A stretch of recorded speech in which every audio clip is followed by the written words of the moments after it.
Gopal ગ્રામની ઓપીસેડ હાઈસ્કૂલની school bus road પરથી નીચે ઉતરી જતા વિદ્યાર્થીઓને થઈ ઈજા। ધારીના ગોપાલ ગ્રામની સ્કૂલ બસને અકસ્માત નડ્યો હતો। ગોપાલ ગ્રામ ઓપી ઝાટકિયા હાઈસ્કૂલની વિદ્યાર્થી ભરેલી બસ ચલાલાથી ગોપાલ ગ્રામ તરફ વિદ્યાર્થીઓને ભરીને જઈ રહી હતી ત્યારે સ્કૂલ બસ રોડ પરથી નીચે ઉતરી જતા વિદ્યાર્થીઓને ઈજા થઈ હતી। બસના સ્ટીયરિંગનો રોડ તૂટી જતા અકસ્માત સર્જાયો હતો। અકસ્માતમાં 8 થી 10 જેટલા વિદ્યાર્થીઓને સામાન્ય ઈજાઓ થઈ હતી। ઈજાગ્રસ્ત વિદ્યાર્થીઓને ચલાલા સરકારી હોસ્પિટલ ખાતે ખસેડવામાં આવ્યા હતા। અકસ્માતની ઘટનાની જાણ થતાં સ્થાનિક પોલીસ ઘટના સ્થળે દોડી આવી હતી। ધારાસભ્ય જેવી કાકડિયા, પાલિકા પ્રમુખ જયરાજભાઈ વાળા હોસ્પિટલે પહોંચ્યા હતા। ઈજાગ્રસ્ત 5 જેટલા વિદ્યાર્થીઓને અમરેલી ખસેડાયા હતા। સદનસીબે મોટી દુર્ઘટના ટળી હતી। મારું નામ રોનક વાળા છે। મીઠાપુરથી ગોપાલ ગ્રામ સ્કૂલે જતા હતા, રસ્તામાં દુર્ઘટના બની। બસ ખાઈમાં ઉતરી ગઈ હતી।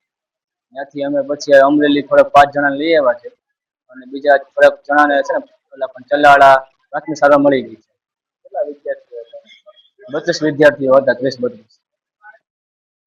જી આજે વહેલી સવારે અમને ટેલિફોનિક જાણ થઈ કે એક બાળકોને લઈને જતી સ્કૂલ બસ દાનેવ ગુરુકુળની બાજુમાં ટેકનિકલ ખામીના હિસાબે રોડથી સાઈડમાં ઉતરી જતા સ્કૂલ બસમાં સવાર બાળકોને નાની મોટી ઈજાઓ થઈ હોય। તાત્કાલિક 108 ચલાલા નગરપાલિકાની એમ્બ્યુલન્સ સહિતના વાહનો સાથે બાળકોને સિવિલ હોસ્પિટલ ખાતે પહોંચાડતા એમની પ્રાથમિક સારવાર તેમજ જે લોકોને જરૂરિયાત હતી સામાન્યથી વધારે જેમની ઈજા હોય એવા બાળકોને અમરેલી રિફર કર્યા છે।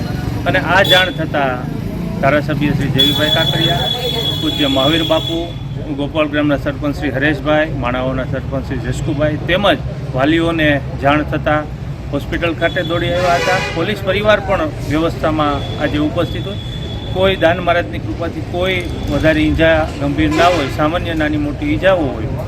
ડૉક્ટર વાળા સાહેબ સહિતની ડૉક્ટરોની ટીમ પણ સેવામાં ખડા પગે હોય એટલે કોઈ ચિંતાનો વિષય નથી।